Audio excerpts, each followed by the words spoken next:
नमस्कार, good morning, जय श्री राम।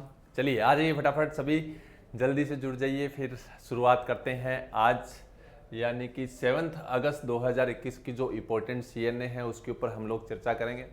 जी good morning, Ram Ram सभी को। चलिए फटाफट से आ जाइए सारे लोग। चलिए बहुत बढ़िया, तो शुरुआत करते हैं आज के दिन की। जैसा कि काफ़ी अच्छी न्यूज़ है। आज ज़्यादा न्यूज़ डिस्कस नहीं करेंगे क्योंकि न्यूज़ कुछ लंबी होने वाली है। लगभग 35 से 40 मिनट ही आज हम लोग डिस्कस करने वाले हैं। ठीक है, तो शुरुआत करते हैं आज के दिन की। आज के दिन का पहला जो न्यूज़ है वो आपके सामने है ना। चलिए, तो सबसे पहले तो मोटिवेशनल कोट जो हमेशा मैं आप लोगों के लिए लेकर आता हूँ, जिसको जो कहना है कहने दो, जिसको जो कहना है कहने दो, आपका क्या जाता है, समय समय की बात है जनाब, वक्त सबका आता है। जी हाँ, इस एक मोटिवेशनल कोट के साथ आज के दिन की शुरुआत कर रहे हैं। वक्त हमारा भी आएगा, बहुत जल्दी जो है हम गवर्नमेंट जॉब में दिखेंगे, तब तक मेहनत करते रहिए रात दिन। तो शुरुआत करते हैं आज के दिन की पहली न्यूज़ आपके सामने। ठीक है, जैसा कि मैं हमेशा बोलता हूँ कि अगर आपको डेली सीएनए की पीडीएफ जो है अगर चाहिए तो आप अपने टेलीग्राम चैनल पर जा सकते हो। वहाँ से जो है आप क्या कर सकते हो, डेली सीएनए की पीडीएफ जो है वो ले सकते हो। तो सभी लोग फटाफट से जुड़ जाइए, शेयर भी कर दीजिए और लाइक भी कर दीजिए एक बार सेशन को, ताकि सारे लोग अपने साथ आ जाएं। ठीक है, फिर हम जो है शुरुआत करते हैं आज के दिन की। चलिए बहुत बढ़िया, शाबाश, गुड।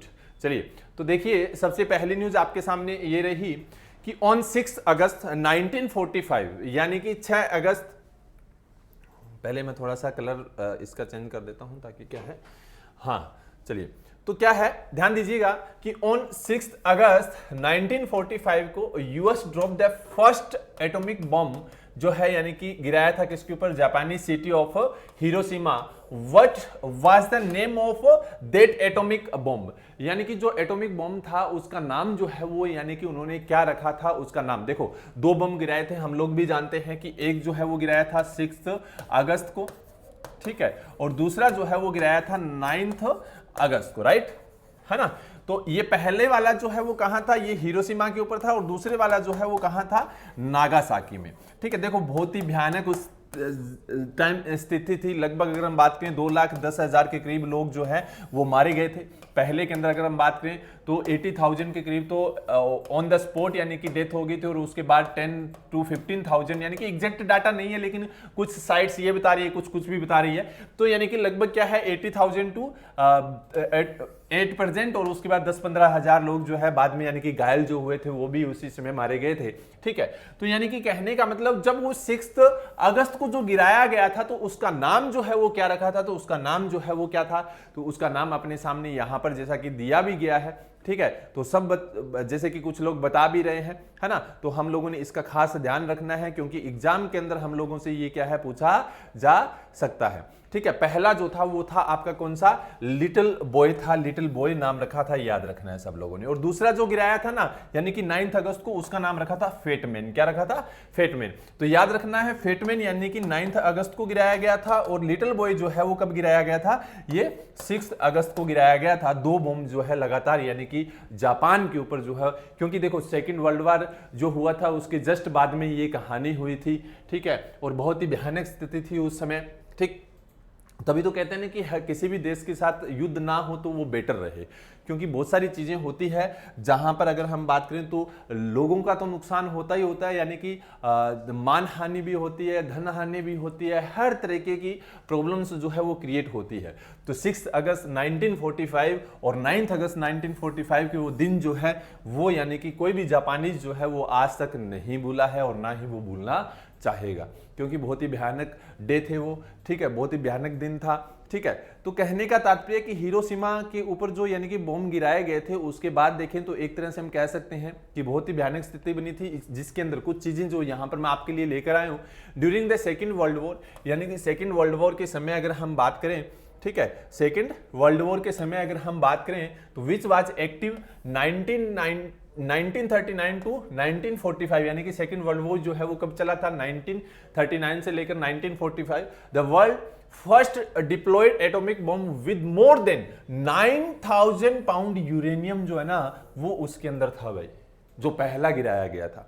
ठीक है, और was loaded and US B-29 bomber aircraft था, यानी कि उनका यूएस का एक बॉम्बर एयरक्राफ्ट था जिसका नाम है B-29। उसके द्वारा जो है यानी कि the Enola Gay attacked the Japanese city Hiroshima on 6 August 1945 को अटैक किया गया था।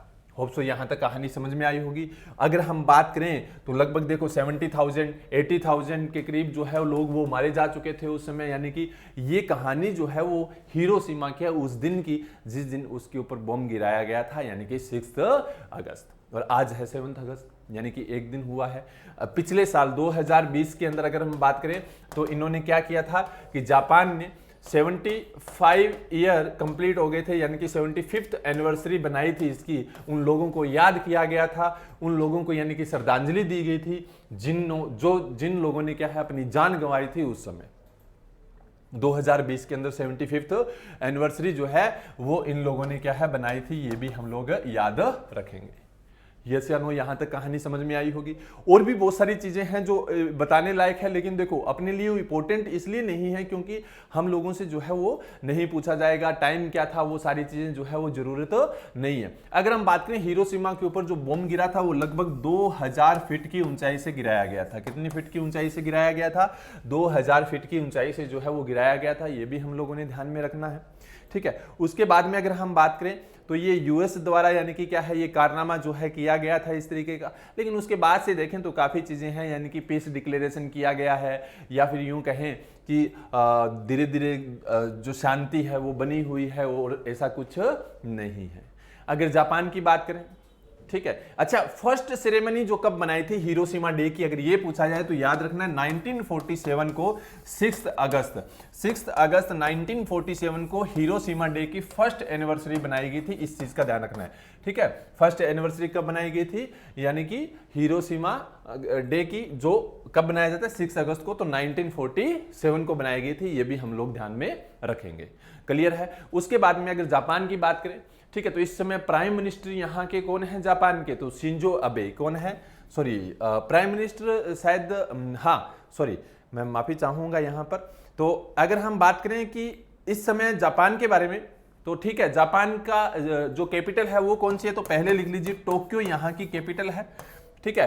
कैपिटल क्या है, कैपिटल टोक्यो है।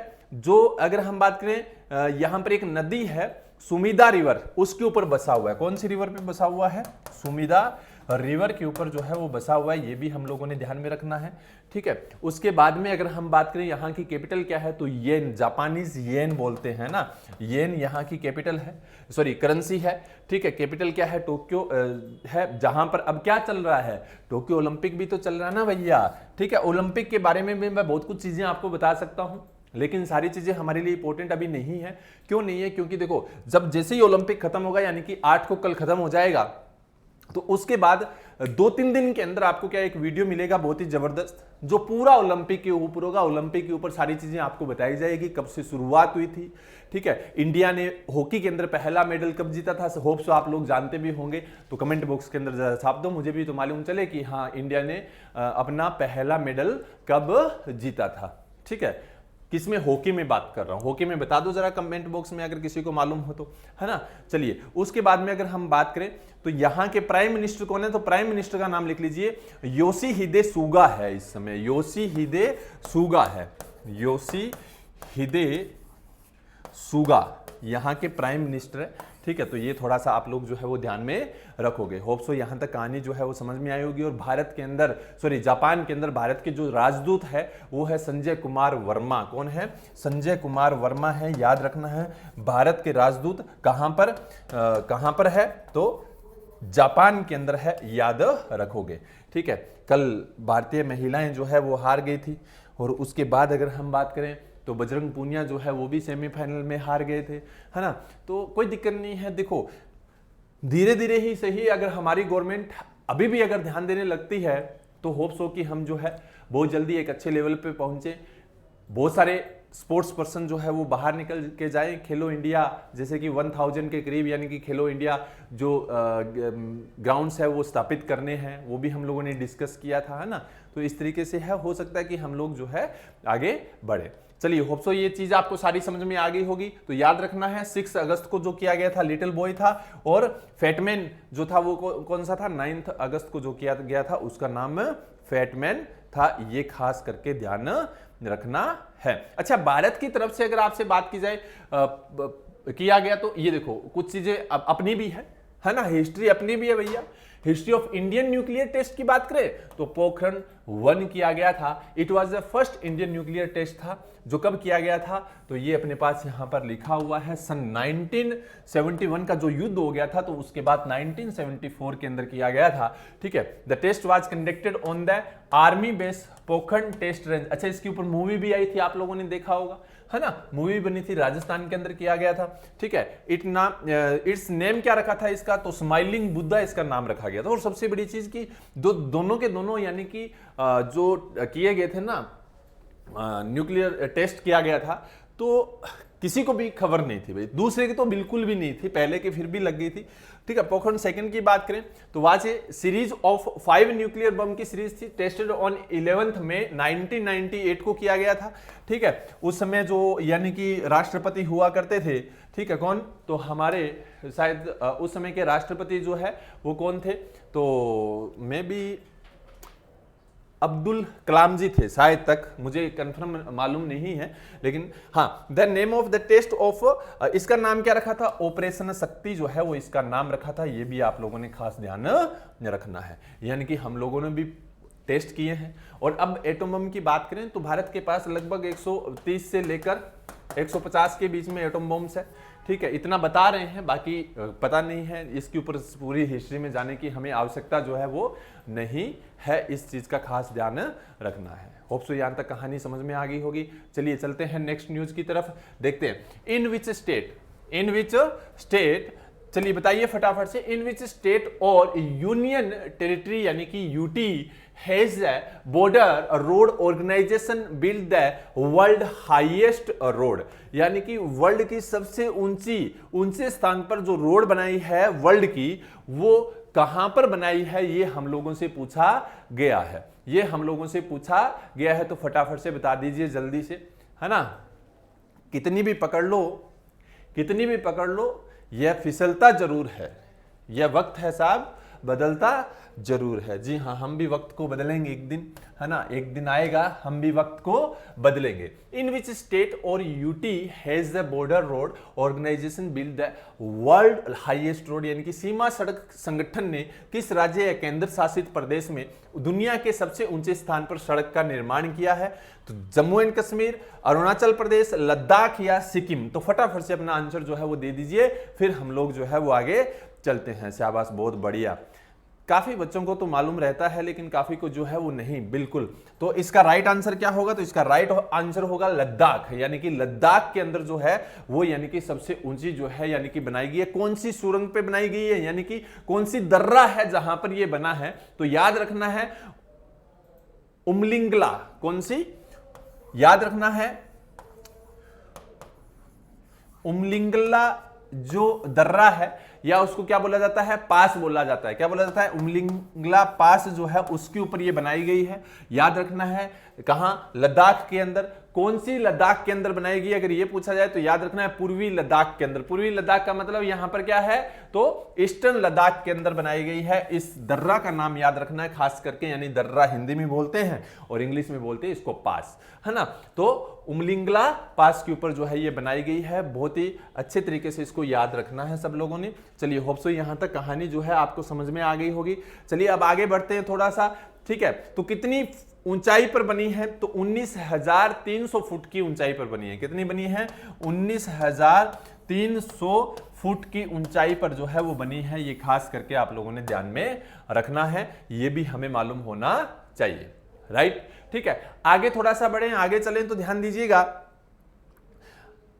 हाँ, पहले जो है यानी कि बोलीविया के अंदर क्या है, बोलीविया के अंदर जो है वो 18,500, याद रखना, एक रिकॉर्ड तोड़ दिया है कि बोलीविया के अंदर पहले जो है वो ऊंचाई पर जो है ये बनी हुई थी। तो ठीक है, लगभग कितनी, तो ध्यान दीजिएगा 18,000 18,953 फुट पर बनी हुई थी। यहां पर 18,953 फुट पर बनी हुई थी। इसका रिकॉर्ड जो है वो तोड़ दिया है। अब जो है यानी कि सबसे ऊंची कहां हो गई है, लद्दाख के अंदर हो गई है भैया। अच्छा, आपको मालूम है जो खेल रत्न पुरस्कार मिलता था, राजीव गांधी खेल रत्न पुरस्कार जो मिलता था, उसका नाम चेंज करके क्या कर दिया भैया, उसका नाम चेंज करके कर दिया है मेजर ध्यानचंद खेल रत्न पुरस्कार कर दिया है। तो याद रखना है, यानी कि ये कल हमारे मोदी जी जो है उनकी तरफ से ये डिसीजन लिया गया, उन्होंने ट्वीट के जरिए ये जानकारी दी थी। ठीक है, तो याद रखना है, मोस्ट इंपोर्टेंट बनेगा। ठीक है, सभी को मालूम होना चाहिए। क्लियर, यहां तक बात समझ में आई। चलें आगे भैया, चलें आगे, चलो गुड। तो कितनी ऊंचाई पे बनी है, 19,300 फुट की ऊंचाई पे बनी है। बोलीविया के अंदर पहले बनी हुई थी 18,953 फुट की ऊंचाई पर, उसका रिकॉर्ड तोड़ दिया है। कौन सी पास के ऊपर बनी है, या कौन सी यानी कि दर्रा के ऊपर बनी है, तो उमलिंगला दर्रा है, उमलिंगला पास है, जिसके ऊपर ये क्या है, बनाई गई है। होप सो कहानी जो है वो समझ में आ रही है आप सबको, बहुत बढ़िया। चलिए, तो ये जो प्रोजेक्ट है ना, इस प्रोजेक्ट को एक नाम दिया गया था, या यूं कह सकते हैं कि इस प्रोजेक्ट को जो है यानी कि क्या है, बीआरओ जो है यानी कि एक डिपार्टमेंट है बीआरओ, है ना, बॉर्डर रोड ऑर्गेनाइजेशन, इसको नाम दिया गया था। तो उस प्रोजेक्ट का नाम अगर आपसे पूछ लिया जाए कभी भी, तो याद रखना उस प्रोजेक्ट का नाम था हिमांक। क्या था, प्रोजेक्ट हिमांक के जरिए, प्रोजेक्ट हिमांक, प्रोजेक्ट हिमांक जो है उसके जरिए क्या है, ये रोड जो है वो बनाई गई है। खास आप लोगों ने ध्यान रखना है। ठीक है, ये प्रोजेक्ट स्टार्ट कब हुआ था, तो सन 1985 के अंदर इसको स्टार्ट किया गया था। 1985 के अंदर इस प्रोजेक्ट को क्या है, स्टार्ट किया गया था, ये भी ध्यान रखना है। और बहुत सारी रोड इस प्रोजेक्ट के तहत बनाई गई। ऐसा इस रोड के लिए ही नहीं रखा था, और भी बहुत सारी रोड है जिनके लिए क्या है, ये प्रोजेक्ट जो है वो चलाया गया था। बहुत सारी रोड इसके अंडर में बनाई गई है। ठीक है, अब अगर हम बात करें कि हमारा ये जो डिपार्टमेंट है, ठीक है, about the border road organisation, है ना, तो इसके बारे में अगर हम बात करें तो ध्यान रखना है, about the border road organisation की बात करें तो ये बीआरओ क्या है, functional under the ministry of road transport and highway, ministry of road transport and highway के अंडर में आता है। लेकिन बट सिंस 2015 के बाद से बात करें, manage and functional under the ministry of defence के अंडर में आने लग गया है 2015 के बाद। तो मिनिस्ट्री ऑफ डिफेंस हमारे मिनिस्टर बता दो, और minister of road transport and highway भी फटाफट से कमेंट बॉक्स के अंदर बता दो। बताने की आवश्यकता नहीं है, बदले नहीं है, वही है जो पुराने ऑलरेडी चल रहे थे, राजनाथ सिंह और दूसरे। फटाफट से कमेंट बॉक्स के अंदर लिख दो और उनकी कॉन्स्टिट्यूंसी भी लिख देना। BRO is operational 21 Indian state के अंदर और 1 यूटी के अंदर काम करता है, बट ऑल्सो फंक्शन इन और friendly countries like neighbouring countries जो है उनके अंदर भी काम करता है, जैसे अफगानिस्तान है, भूटान है, म्यांमार है, श्रीलंका है, यहां पर भी ये रोड बनाता है। देखो, है ना, द ऑर्गेनाइजेशन वाज फॉर्म। अच्छा, एक चीज और बताऊं आपको, जो बीआरओ द्वारा जो रोड बनाई जाती है ना भैया, वो रोड इतनी जबरदस्त होती है। क्यों, देखो, जैसे कि आसाम से अरुणाचल प्रदेश जाने के लिए जो बनाया गया है ना, तो वहां पे भी रोड का काम जो है वो बीआरओ को मिला। जितनी भी बॉर्डर एरिया है ना, पाकिस्तान के साथ लगता हो, श्रीलंका के साथ हो, है ना, चाहे आपका भूटान के साथ हो, चाहे म्यांमार के साथ हो, चाहे नेपाल के साथ हो, जहां भी बॉर्डर एरिया पे जो रोड बनाई जाती है वो बीआरओ द्वारा ही मोस्टली बनाई जाती है। क्यों, क्योंकि आर्मी के अंडर में आता है एक्चुअल में, और आर्मी जो है ना वो बहुत जबरदस्त काम करती है और बहुत जबरदस्त तरीके से। क्योंकि देखो, अगर और जैसे अपने जो कॉन्ट्रैक्टर्स होते हैं उनको अगर दिया जाए ना रोड बनाने का काम, तो वो पैसा खा जाएंगे भैया। ठीक है, अगर लड़ाई होगी सीमा पे तो अपने आर्मी वाले पहुंच भी नहीं पाएंगे वहां पर। इसलिए क्या, बीआरओ एक ऑर्गेनाइजेशन है जो पैसा खाता नहीं है, सिर्फ लगाने का काम करता है। याद रखना है सब बच्चों ने, ठीक है ना। तो अब कुछ ऐसा सोचते हैं, सर पूरी इंडिया का इनको ठेका दे दिया जाए ना, बात की है मोदी जी से, हो सकता है आने वाले समय में दे दिया जाए। हाँ, कब इसका फाउंडेशन किया गया था, तो 7 मई 1960 को इसका फाउंडेशन किया गया था, याद रखना है। ठीक है, उसके बाद में क्या, बीआरओ रेजिंग डे जो है वो कब बनाया जाता है, तो 7 मई को ही बनाया जाता है हर साल, क्योंकि इसी दिन इसका फाउंडेशन हुआ था। तो याद रखना है ये डे भी। ठीक है, और in June 2018 lieutenant general Sanjeev Kumar Shrivastava जो है उन्होंने order to post of director general of BRO की जो है इन्होंने ली थी, यानी कि संजीव कुमार श्रीवास्तव इसके क्या है, डायरेक्टर जनरल के रूप में जो है वो काम कर रहे हैं। तो ये भी हम लोगों ने ध्यान में रखना है। बाकी नीचे लिखा हुआ ये इतना इंपॉर्टेंट नहीं है, वो इतना आप लोग जो है वो इसको याद रखो। क्लियर है यहां तक, होप सो आपको बात समझ में आ गई होगी।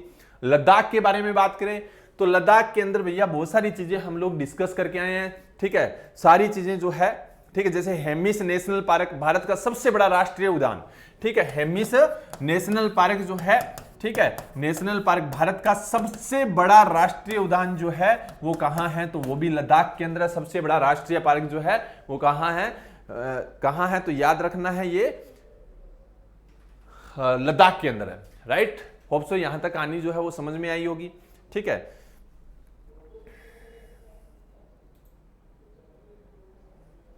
चलो गुड, ठीक है, तो ये थोड़ा सा ध्यान रखना है, ठीक है। उसके बाद में एक चीज मैं आपको और बताने जा रहा था, हाँ,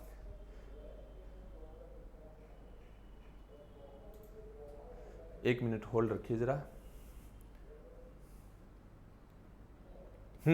अगर लद्दाख के बारे में बात करें तो हम लोगों ने डिस्कस किया था, लद्दाख ने क्या किया था, लद्दाख ने भैया क्या किया था, लद्दाख ने काम किया था किसके साथ मिलकर, आसाम के साथ एक एग्रीमेंट साइन किया था, किसके लिए, तो आप लोगों ने पढ़ा था और मैंने आपको पढ़ाया था, है ना। क्या पढ़ा था आप लोगों ने कि सर 100% ऑर्गेनिक के लिए, किसके लिए, ऑर्गेनिक के लिए जो है ये यानी कि एग्रीमेंट इनका साइन किया गया था, ये आप लोग खास करके ध्यान रखोगे। क्लियर है, यहां तक कहानी जो है वो आपको होप सो समझ में आ गई होगी, ठीक है। इसके बाद में इंडिया का पहला ग्रीन हाइड्रोजन, ध्यान से सुनना क्योंकि कंफ्यूज मत हो जाना, जिस दिन हम क्विज खेल रहे थे ना, है ना, जिस दिन हम क्या खेल रहे थे, कौन बनेगा करोड़पति खेल रहे थे ना, उस दिन सब बच्चे जो है वो कंफ्यूज हो गए थे भैया। तो ग्रीन हाइड्रोजन मोबिलिटी प्रोजेक्ट जो है ना, ग्रीन हाइड्रोजन, याद रखना एक वर्ड से जो है सब कुछ चेंज हो सकता है, ये मोबिलिटी यहां लग गया ना, मोबिलिटी प्रोजेक्ट जो है ना, ठीक है, प्रोजेक्ट जो है वो कहां शुरू किया गया था, लद्दाख के अंदर शुरू किया गया था। अगर आपसे बोल दिया जाए ग्रीन हाइड्रोजन प्रोजेक्ट कहां शुरू किया गया है, तो आपका आंसर क्या होगा, जल्दी से कमेंट बॉक्स के अंदर छाप दो, मुझे बताने की आवश्यकता नहीं है।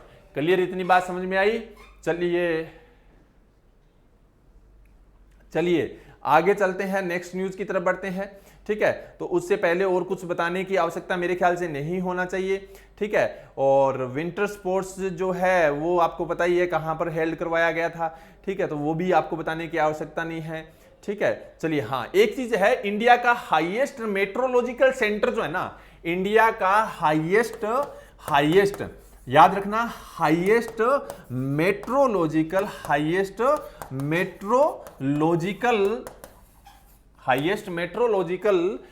जो सेंटर जो है ना वो कहां पर है, तो वो भी लेह लद्दाख के अंदर है, याद रखना, लेह लद्दाख के अंदर याद रखना। होप सो यहां तक कहानी जो है वो समझ में आ गई होगी।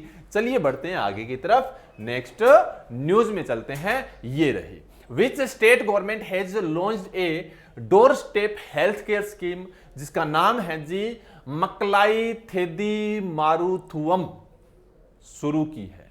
बहुत ही जबरदस्त है, बहुत ही अच्छी है, ठीक है, बहुत ही अच्छी है, ठीक है। तो कहां है, कहां शुरू की है, कर्नाटका में, महाराष्ट्र में, तमिलनाडु में या फिर केरला के अंदर शुरू की है, तो फटाफट से अपना आंसर जो है ना छाप दो कमेंट बॉक्स के अंदर, मैं इंतजार कर रहा हूं, है ना, जल्दी से बता दो। बहुत बढ़िया, हेल्थ केयर सर्विस है जो पीपल्स को डोर स्टेप का मतलब, इसका मतलब यही है कि जो क्या है उनके गेट तक जाकर उनको क्या है सारी सुविधाएं जो है प्रोवाइड करवाई जाएगी। तो इसका आंसर जो है वो क्या आएगा, तो याद रखना है इसका आंसर है भैया, जैसा नाम वैसा ही इसका आंसर, याद रखना है तमिलनाडु। ऐसी जो भाषा है वो तमिलनाडु के अंदर यूज की जाती है अभी, मकलाई थेदी मारुथुवम जो है वो वही यूज की जाती है। क्लियर है, बात समझ में आई सभी को, हाँ या ना। तो इसका आंसर क्या होगा, इसका आंसर होगा तमिलनाडु, इसका आंसर होगा, याद रखना है। होप सो यहां तक क्लियर हुई, बात समझ में आई, ठीक है।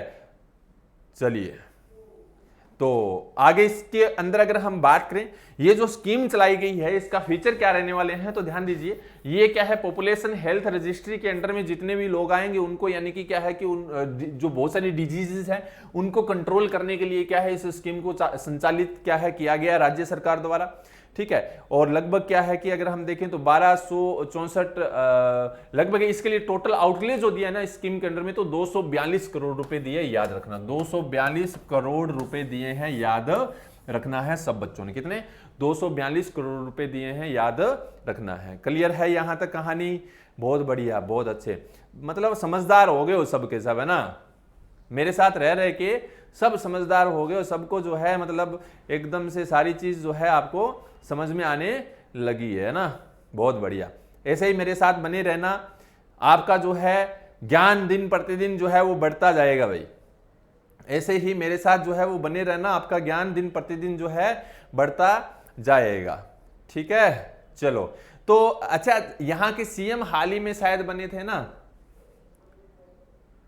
है ना? कौन बने थे? तो एमके स्टैलिन जो है यहाँ के सीएम है ना भैया, एमके स्टैलिन। ये अंग्रेजों जैसे नाम ये कहाँ से लेके आए हैं, ये बात जो है वो समझ में नहीं आ रही है ना। चलो गुड, बहुत बढ़िया, शाबाश, मजा आ गया भैया आज तो, है ना। याद रखना एमके स्टैलिन, ठीक है। तो ये आप लोग ध्यान में रखोगे ही। और अगर हम बात करें यहाँ की जो कैपिटल है, तो कैपिटल चेन्नई है ना, कैपिटल क्या है? चेन्नई है, याद रखना है। यहाँ के गवर्नर फटाफट कमेंट बॉक्स के अंदर छाप दो ताकि मुझे पता चल जाए कि आपको मालूम है, हाँ या ना। चलो, वेरी गुड। अच्छा, एशिया का लार्जेस्ट केटल पार्क जो है ना भैया, एशिया का लार्जेस्ट केटल पार्क जो है ना, वो कहां पर स्थापित किया गया? अगर आपसे पूछा जाए तो कहां स्थापित किया गया है? वो स्थापित किया गया है सीधा का सीधा कहां? तमिलनाडु के अंदर। कहां? एशिया का लार्जेस्ट, एशिया का, इंडिया का नहीं भैया ना, एशिया का लार्जेस्ट केटल फार्म जो है ना, वो कहां स्थापित किया गया है? तो ये स्थापित किया गया है कहां पर? LE आएगा ना, LE आएगा, हाँ। चलो, कहां पर स्थापित किया गया है? ये भी तमिलनाडु के अंदर स्थापित किया गया है, याद रखना है, मोस्ट इंपोर्टेंट है। हो सकता है कि हम लोगों से पूछा जाए और एग्जाम के अंदर लगभग इसके लिए टोटल जो कॉस्ट है ना, 1023 करोड़ रुपए लगे थे भैया, 1023 करोड़ रुपए लगे थे इसको बनाने में, है ना। इसको बनाने में 1023 करोड़ रुपए लगे थे, याद रखना है, हाँ या ना। क्लियर? चलें आगे, बढ़े आगे, हाँ या ना भैया? Very good. देखो मतलब क्या है कि जो चीजें करवाई जा रही है ना, वो चीजों को क्या है कि अच्छे तरीके से माइंड में सेट कर लो, ठीक है। क्यों सेट कर लो? क्योंकि देखो हो सकता है कि आने वाले एग्जाम के अंदर इनमें से हम लोगों से कुछ भी चीज पूछी जा सकती है ना, कुछ भी चीज पूछी जा सकती। अच्छा, यहाँ की गवर्नमेंट ने क्या एक स्कीम शुरू की थी, smart black board scheme. Smart black board scheme जो है वो यहाँ की गवर्नमेंट द्वारा शुरू की गई थी, स्मार्ट ब्लैक बोर्ड स्कीम, ठीक है, याद रखना है, ठीक है, बोर्ड स्कीम। तो ये किसके द्वारा शुरू की गई थी? ये शुरू की गई थी यहाँ की गवर्नमेंट द्वारा, ठीक है, स्कूल के लिए शुरू की थी। ब्लैक बोर्ड स्कूलों में यूज होते हैं, घरों में तो करेंगे नहीं, है ना भाई, हाँ या ना। चलो गुड, वेरी गुड।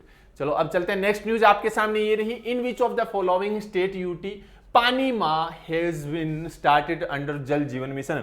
फटाफट से छाप दो, ठीक है। अगर किसी ने पढ़ा है तो, नहीं पढ़ा तो भैया मत बताना, कोई दिक्कत नहीं है, किसी के साथ जबरदस्ती थोड़ी ना है, हाँ या ना, किसी के साथ जबरदस्ती थोड़ी ना है। जल्दी से, वेरी गुड। अच्छा, जल जीवन मिशन के ऊपर शायद कल जो 1 बजे वाली क्लास थी ना, तो उसके अंदर भी हम लोगों ने डिस्कस किया था, किसी को मालूम हो तो। अच्छा, स्वच्छ भारत के ऊपर किया था उसमें, तो हाँ, स्वच्छ भारत के ऊपर बात की थी हम लोगों ने ना, स्वच्छ भारत के ऊपर हम लोगों ने जो है वो बात की थी, ठीक है। कहते हैं ना कि अच्छा वक्त देखने के लिए मुश्किल वक्त से गुजरना पड़ता है, ठीक है। अगर अच्छा वक्त चाहिए तो मुश्किल वक्त से गुजरना पड़ेगा, जैसे कि रवि दहिया देखो, हाँ या ना, क्या बंदे ने जो है सिल्वर मेडल जीता वहां की गवर्नमेंट। अच्छा, आपको पता है हरियाणा गवर्नमेंट ने एक अनाउंसमेंट किया था कि जो गोल्ड मेडल जीत कर आएगा उसको 6 करोड़ रुपए दिए, अरे भैया कहां जा रहे हो, 6 करोड़ रुपए दिए जाएंगे। कितने? 6 करोड़। लेकिन वो जब जीत गया तो उसको शायद 4 करोड़ के लगभग दिए गए हैं। फर्स्ट ग्रेड की उसको, फर्स्ट क्लास की उसको क्या दी गई? जॉब दी गई है। पूरे हरियाणा में कहीं भी कोई भी प्लॉट लेगा तो 50% उसको ऑफ दिए जाएंगे। देखो जिंदगी सुधर गई। तो वो मुश्किल वक्त से गुजरा, मेहनत की, रात दिन आगे बढ़ा, ठीक है, तब जाके वो मेडल लेकर आया। और जब मेडल लेकर आया तो देखो कितना कुछ मिला, ठीक है। हमें भी सीखना चाहिए, हमें तपना पड़ेगा, रात दिन मेहनत करनी पड़ेगी, तब जाकर एग्जाम के अंदर क्या है हम पास होंगे, इस चीज का ध्यान रखोगे। हाँ या ना, क्लियर है? तो इसका भी आंसर क्या होगा? इसका भी आंसर क्या होगा भैया? इसका भी आंसर सेम लद्दाख होगा। ठीक है, तो लद्दाख ने क्या किया है, हाल ही में जल जीवन मिशन के तहत क्या शुरू किया है? पानी माह को शुरू किया है, याद रखना है। किसको शुरू किया है? पानी माह को शुरू किया है, किसके तहत? जल जीवन मिशन। अच्छा, जल जीवन मिशन से मुझे याद आते हैं कौन, कि हमारे जल शक्ति मिनिस्टर कौन हैं? जल शक्ति मिनिस्टर जो है ना, उनका नाम फटाफट से बता दो। जल शक्ति मिनिस्टर जो है वो कौन है? तो आप क्या बोलोगे? आप बोलोगे सर ये कौन है? गजेंद्र सिंह शेखावत है। गजेंद्र सिंह शेखावत है ना। और इनकी कॉन्स्टिट्यूंसी कौन सी है? तो आप बोलोगे सर इनकी कॉन्स्टिट्यूंसी जो है वो है जोधपुर। जोधपुर कहां आता है? तो आप बोलोगे सर राजस्थान में आता है। इतना भी नहीं मालूम गुरुजी आपको, है ना? आप ये बोलोगे, है ना? चलो गुड, वेरी गुड। आपको मालूम होना चाहिए, मुझे मालूम ना हो मैंने कौन सा एग्जाम देना है, आपको अच्छे से मालूम होना चाहिए भैया। ठीक है, बात समझ में आई? यहां तक कहानी कंप्लीट है। कोई दिक्कत परेशानी हो तो साथ साथ में बोलते जाना। कोई भी तरह की दिक्कत परेशानी हो तो साथ साथ में बोलते जाना। अच्छा, आपको मालूम है कि जल जीवन मिशन के तहत जो है यानी कि कुछ फंड गवर्नमेंट देती है ना, अलग अलग सेक्टर के अंदर। तो जल जीवन मिशन के तहत अगर हम बात करें तो 412 करोड़ रुपए, कितने? 412.19 करोड़ रुपए हाल ही में तेलंगाना को दिए थे। किसको दिए थे? तेलंगाना को दिए थे। किसने दिए थे? तो गवर्नमेंट ने दिए थे। किसने दिए थे? गवर्नमेंट ने दिए थे। याद रखना है, जल जीवन मिशन की तहत। ठीक है, सेंट्रल गवर्नमेंट ने दिए थे, याद रखना है तेलंगाना को। होप सो ये न्यूज भी समझ में आ गई होगी, तो कुछ बताने की जरूरत नहीं है। लद्दाख के बारे में इतना कुछ पढ़ चुके हैं, अगर कोई भी क्वेश्चन आ गया ना तो ऐसे कर देंगे, ऐसे, हाँ या ना, चुटकियों में मसल के रख देंगे भैया। ठीक है, चलो गुड, वेरी गुड। आगे देखते हैं, नेक्स्ट क्वेश्चन की तरफ बढ़ते हैं। In which of the following state UT, अच्छा ये तो पढ़ चुके हैं ना, हाँ ये आता है। चलो, which top cricket team will be touring Pakistan later this year for the first time in 18। अच्छा, 18 साल बाद, कितने साल बाद? 18 साल बाद जो है इस साल के अंत में पहली बार पाकिस्तान का दौरा करेगी। वो कौन सी टीम है? जल्दी से बता दो, फटाफट फटाफट से बता दो, जल्दी से भैया, जल्दी से बता दो फटाफट। कौन सी टीम है? हैं? कौन सी टीम है? Very good. देखो, जिस भी टीम के बारे में, अच्छा आपको पता है इंडिया और इंग्लैंड का मैच चल रहा है ना? टेस्ट मैच चल रहा है इंडिया और इंग्लैंड का। रात को कितने रन बना दिए थे भैया? सब बता देंगे, सब आंसर दे देंगे। क्यों? क्योंकि वो तो हम देखते हैं गुरुजी, आपका लेक्चर नहीं देखते, है ना? अच्छा, लेक्चर देख रहे हो तभी तो आप बताओगे। चलो गुड, बहुत बढ़िया। अच्छा, कुछ मैंने एक अनाउंसमेंट करवाई थी शायद, है ना? आप लोगों को पता चला होगा कि आपकी नोटबुक जो है वो चेक की जाएगी। ठीक है, तो याद रखना सब बच्चे। ठीक है, उसका थोड़ा सा टाइम पीरियड मैंने बढ़ा दिया है क्योंकि काफी बच्चों का एग्जाम है, तो मैं सोच रहा हूं क्यों किसी के ऊपर ज्यादती की जाए।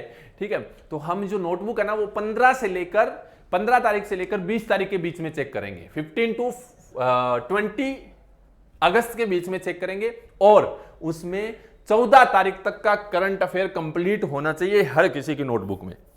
हर किसी की नोटबुक में जो है उनका 14 तारीख तक का जो है यानी कि क्या होना चाहिए, कंप्लीट होना चाहिए। ये चीज थोड़ा सा ध्यान रखना भैया, है ना? Very good good good. चलो, तो इसका राइट आंसर क्या होगा? इसका राइट आंसर आएगा न्यूजीलैंड। क्या आएगा? न्यूजीलैंड। न्यूजीलैंड जो है 18 साल बाद जो है वो कहां जा रही है? पाकिस्तान जा रही है। अच्छा, ये पाकिस्तान में जाने से क्यों कतराते हैं मालूम है? बहुत बार ऐसा हुआ है कि पाकिस्तान के अंदर खिलाड़ियों की बसों के ऊपर अटैक हुए हैं। उस वजह से क्या है कि बहुत सारी टीमें जो है वो आपने देखा होगा, अभी पाकिस्तान दौरे पे है, इधर उधर घूम रही है, लेकिन पाकिस्तान के अंदर कोई भी आना नहीं चाहता। ठीक है, तो एसपीएल भी करवाते हैं वो, शायद सुपर पाकिस्तान लीग, पता नहीं, पीएसएल ऐसा कुछ नाम है उसका, है ना? पाकिस्तान सुपर लीग ऐसा कुछ नाम है ना? तो वो भी करवाते हैं। तो कहने का मतलब तात्पर्य इतना सा है कि पाकिस्तान के अंदर न्यूजीलैंड जा रहा है खेलने के लिए। कितने साल बाद? 18 साल बाद जा रहा है। अच्छा, न्यूजीलैंड क्या है आपको मालूम होगा? न्यूजीलैंड क्या है, इससे हम 2 बार हार चुके हैं वर्ल्ड कप में। कितनी बार हार चुके हैं? 2 बार हार चुके हैं वर्ल्ड कप में। आप बोलोगे गुरुजी ऐसा कैसे? एक बार तो हम सेमीफाइनल में हारे थे, है ना, एक बार तो हम सेमीफाइनल में हारे थे। कौन से वर्ल्ड कप में? जो अभी वर्ल्ड कप हुआ था, है ना, 2019 वर्ल्ड कप में। और अभी हम क्या है, चैंपियन जो यानी कि चल रही थी world test series, world test cup चल रहा था, ठीक है। तो WTC के अंदर भी हम फाइनल में किससे हारे? हम न्यूजीलैंड से हारे। और न्यूजीलैंड अच्छी टीम है, ठीक है, इसका कैप्टन बहुत बढ़िया है, विलियमसन, है ना, सब लोग उसको प्यार करते हैं, है ना, और अच्छा पर्सन है, कैप्टन कूल की तरह है, हमारे जो महेंद्र सिंह धोनी है उन्हीं की तरह ये बेचारा है, कोई दिक्कत नहीं है। इंग्लैंड से भी फाइनल ये हारा था, इंग्लैंड से वर्ल्ड कप फाइनल ये हारा था, और वो भी 2 सुपर ओवर हुए थे। कितने सुपर ओवर हुए थे? 2 सुपर ओवर हुए थे फाइनल के अंदर भाई, है ना, 2 सुपर ओवर हुए थे फाइनल के अंदर। वर्ल्ड टेस्ट में, सॉरी, वर्ल्ड कप में 2019 के वर्ल्ड कप में 2 सुपर ओवर हुए थे फाइनल में, इंग्लैंड और न्यूजीलैंड के बीच में, मालूम है आपको, है ना, बहुत जबरदस्त मैच हुआ था अभी दोनों टीमों के बीच में, ठीक है। तो कहने का मतलब कि सीधी सी बात यह है कि ये जो कहानी आज हम लोग पढ़ रहे हैं काफी इंटरेस्टिंग है ना, काफी इंटरेस्टिंग है। तो इस चीज का थोड़ा सा जो है वो ध्यान रखो। चलो, तो मैं क्या कह रहा था, मैं आपको हाँ ये बता रहा था कि आज शायद हम लोग जो है ये अपनी आज की लास्ट न्यूज रहेगी, क्योंकि थोड़ा सा लेक्चर जल्दी छोड़ना पड़ेगा। आज मेरी ऑफलाइन भी क्लास है एक क्लास के अंदर, ठीक है, इसलिए क्या है जल्दी छोड़ूंगा मैं क्लास। तो 8 बजे से वहाँ भी लेक्चर लेना है, तो मैंने सोचा क्यों ना बच्चों को पहले कुछ चीज़ें जो है वो बता दी जाए, है ना। अच्छा, 2021 के अंदर ICC hall of fame, ICC कुछ चीजें डिस्कस कर लेते हैं, अभी जाना नहीं। आईसीसी हॉल ऑफ फेम जो है, ठीक है, हॉल ऑफ फेम जो है, ठीक है, वो किसे नियुक्त किया गया था, या फिर हम कह सकते हैं इंडक्टेड किया गया था, ये कह सकते हैं इंडक्टेड किया गया था 2021 में। तो याद रखना है विनू माकड़ को, किसको? विनू माकड़ को जो है, यानी कि, ठीक है, याद रखना है। क्लियर है? Vinoo Mankad, ICC hall of fame. Clear है? यहां तक कहानी समझ में आई सभी को? चलो, वेरी गुड, बहुत बढ़िया। देखो, साथ साथ में जो है ना आप लोग जो है बताते जाया करो ना भाई, ठीक है। बहुत सारी क्रिकेट के बारे में चीजें मैंने आप लोगों को बताई है, ICC player of the month मैंने आप लोगों को बताए हैं, है ना, वुमेन और मेन के अंदर हर मंथ के अंदर इनको बनाया जाता है। तो वो सारी चीजें हम लोगों ने क्या है ध्यान में रखनी है। क्लियर है? यहां तक कहानी समझ में आई सभी को अच्छे तरीके से? होप सो, हाँ या ना? चलो, गुड। तो याद रखना है इन चीजों को, ठीक है। और कहते हैं ना कि दुनिया का सबसे अच्छा गहना जो है ना वो परिश्रम है। दुनिया का सबसे अच्छा गहना जो है वो परिश्रम है। और सबसे अच्छा जीवन साथी अगर कोई है, अगर सबसे अच्छा जीवन साथी अगर कोई है तो वो है आत्मविश्वास। यानी कि आपका अगर आत्मविश्वास आसमान छू रहा होगा ना तो आप कुछ भी कर सकते हो, कुछ भी कर सकते हो। अगर आपने आत्मविश्वास खो दिया ना तो उसके बाद आप कुछ काम के नहीं हो किसी के भी। क्यों? क्योंकि दिल से इंसान को मजबूत होना चाहिए। हम एक मूवी देखी होगी आप लोगों ने, कौन सी थी? 3 इडियट, ठीक है। उसमें आमिर खान क्या कहता है कि दिल है ना ये पागल है, ठीक है, ये बच्चा है। जब भी कोई बड़ी मुसीबत आए ना तो इसके ऊपर हाथ रख के बोलो ऑल इज वेल, तो ये समझ जाता है, ये समझ जाता है। और ये जो हमारी यानी कि अंदर जो एक शक्ति जो चली जाती है ना उसको वापस जनरेट कर देता है, उसको पावर को वापस जनरेट कर देता है और हम जिस मुकाम तक पहुंचना चाहते हैं उस मुकाम तक जो है वो पहुंच जाते हैं। यस या नो? क्लियर है? बात समझ में आ गई सभी को? चलो, गुड। तो मिलते हैं वापस मंडे को मॉर्निंग में 7 बजे। और आज मैंने आपको बताया था आफ्टरनून वाली क्लास जो है वो नहीं है, ठीक है। आफ्टरनून वाली क्लास जो है आज नहीं होगी, मंडे से रेगुलर रहेगी। चलिए, तो मिलते हैं मंडे को। जिस भी बच्चों का कल एग्जाम है आरआरबी क्लर्क का और आज जिनका एग्जाम है, ठीक है, पीओ का, तो उन सभी को मेरी तरफ से और पूरे बैंकिंग एकेडमी परिवार की तरफ से ऑल दी बेस्ट। अच्छे से एग्जाम करके आना, एग्जाम को फोड़ के आना है, ठीक है, तोड़ के आना है और जबरदस्त तरीके से करके आना है। कॉन्फिडेंस आपका हाई रहना चाहिए, ध्यान रखना। हाँ या ना? क्लियर है? चलिए, तो मिलते हैं मंडे मॉर्निंग में। आज के लिए इतना ही। Thank you so much.